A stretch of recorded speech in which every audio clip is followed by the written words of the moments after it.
Ukrainian President Volodymyr Zelensky has signed a law on mobilization.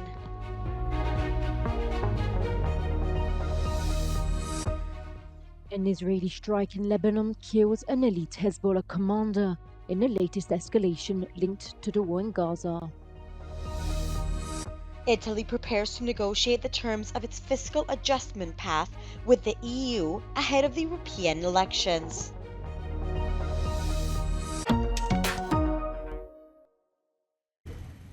An Israeli airstrike in southern Lebanon that killed a Hezbollah commander has further fueled tensions in the region. Ismail Yusuf Baz died and 2 other people were injured when his car was hit by a drone. Hezbollah is one of Iran's proxies, and Israel has warned it will retaliate for Tehran's recent massive air assault.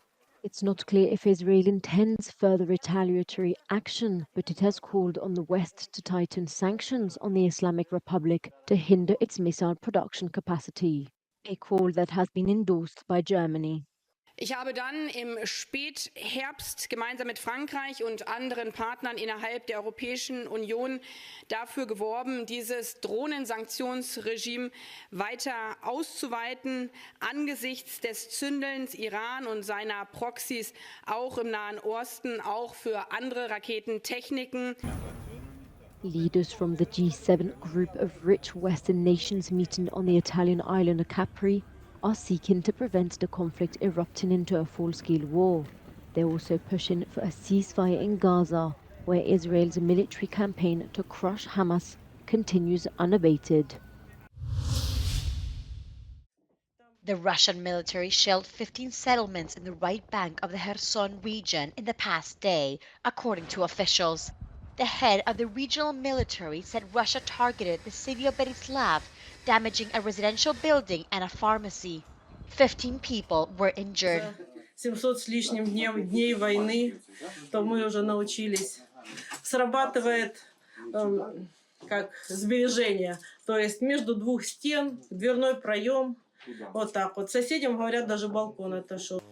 French President Emmanuel Macron said in a March interview that Russia would be asked to think about a ceasefire in Ukraine during the Olympics. Russia hasn't received any suggestions for a ceasefire, President Putin's spokesman said. Обращали внимание, что, как правило, киевский режим использует такие идеи, такие инициативы для попытки перегруппироваться, для попытки перевооружиться и так далее и тому подобное. Это, конечно, существенно осложняет процесс рассмотрения подобных инициатив. German Chancellor Olaf Scholz said he would ask Chinese leader Xi Jinping to pressure Russia to end its military operation in Ukraine. Dieser Krieg hat keine Ursache, keinen Anlass, der gerechtfertigt ist. Es ist auch wichtig, dass klar ist, es gibt ein unbedingtes Verlangen, das darauf gerichtet ist, dass keine Waffenlieferungen an Russland erfolgen. President Zelensky signed the law on mobilization. It will require all men between 18 and 60 years old to register with Ukraine's military. They will have to carry their registration documents on them at all times. Experts have ruled out the possibility that Ukraine's Zaporizhzhia nuclear power plant could explode. The site suffered several drone attacks during the war in Ukraine, sparking fears it could risk a nuclear explosion. Former International Atomic Energy Agency Chief Nuclear Inspector Robert Kelly told Euronews the chances of the former power plant exploding were essentially zero. The chances of something like Chernobyl happening are essentially zero. Chernobyl was a very different situation. Remember, it wasn't a nuclear explosion at Chernobyl, it was an enormous steam explosion. That reactor was suddenly turned to full power with all of this water in it, which turned to steam in a fraction of a second, and it just blew that building to pieces. The reactors that are built today are built to a totally different standard, to different technology.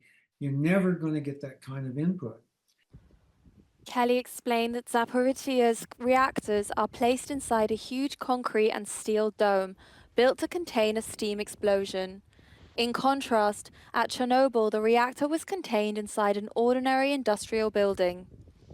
In case of a nuclear emergency, sirens would alert to inform people in the surrounding area about the risk of an explosion in order to facilitate evacuation.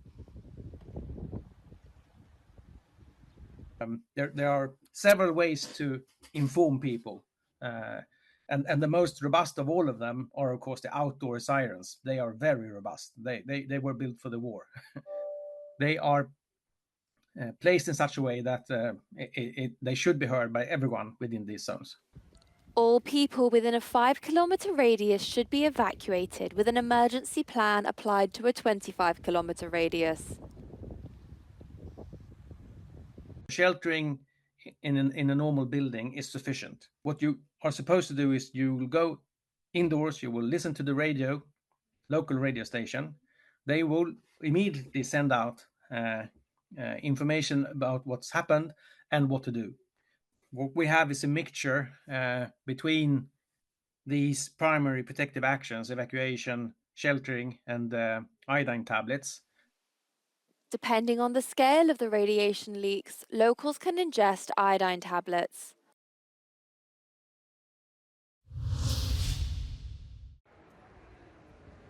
Relations between Rome and Brussels have never been so crucial in determining the future of Italy's economy.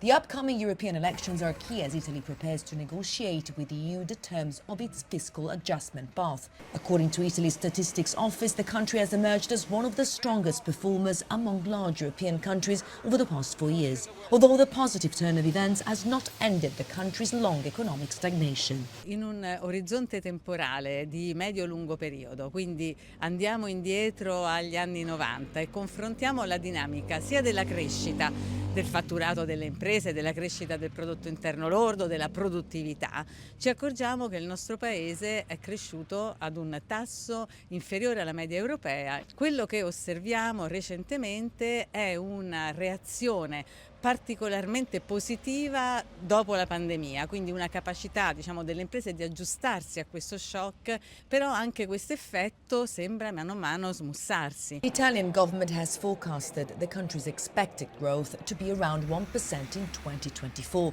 a much more optimistic prediction compared to that of the European Union. Adding to that, both the pandemic and the latest geopolitical events have affected industrial output. Companies operating in various sectors, including energy, like this one we visited, have faced a number of challenges. Prima la crisi pandemica, che ha comportato la riduzione del 20% del nostro fatturato, attraverso la quale siamo riusciti ad uscirne in maniera abbastanza forte. Poi nel 2022 arriva un altro colpo legato alla guerra russa-ucraina che ha cambiato totalmente i paradigmi del nostro settore e dei nostri processi di commercializzazione dei prodotti petroliferi. Questo però non ha fatto altro che velocizzare quei processi di cambiamento che ad oggi ci permettono di affrontare le sfide del mercato globale. Business owners will meet election candidates ahead of the elections to discuss a document released by Italy's leading industrial association Confindustria on how to improve competitiveness in Europe. Meloni's government is counting on consumer spending and stimulus from the EU's recovery fund to boost growth and promised a much more cautious approach to state spending to comply with the latest reform of the bloc's fiscal rules. It will probably take until at least 2026 to get its budget deficit below the EU's 3% limit. Giorgio Orlandi for Euronews in Rome. The Paris Olympic flame was lit Tuesday in ancient Olympia, the birthplace of the ancient games in southern Greece. Bad weather prevented the traditional lighting, and instead a backup flame was used. Some 600 torchbearers will carry the flame through Greece for more than 5,000 kilometers before handing it over to the Paris game organizers in Athens on April 26.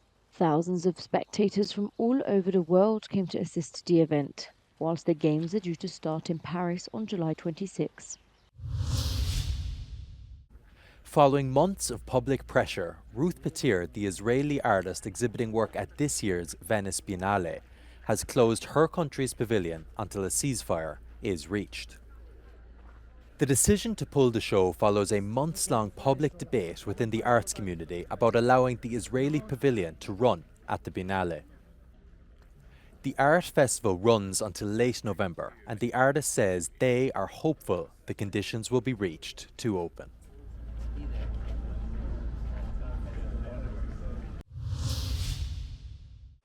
The last painting by Italian master Caravaggio is going on display for the first time in 20 years in the National Gallery in London. The Martyrdom of St. Ursula, Caravaggio's last artwork, was painted in 1610, the year the artist died as he headed back to Rome after receiving a papal pardon for murder. The exhibition will run from the 18th of April to the 21st of July. Admission is free.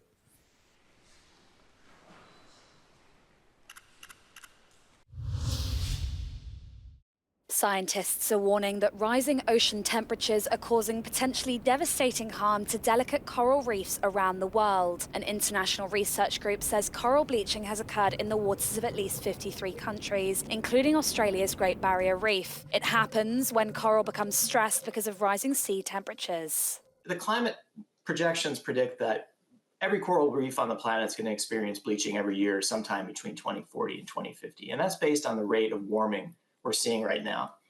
Now, what makes this so alarming for everybody is just the scale in terms of the magnitude of the heat stress that we're seeing.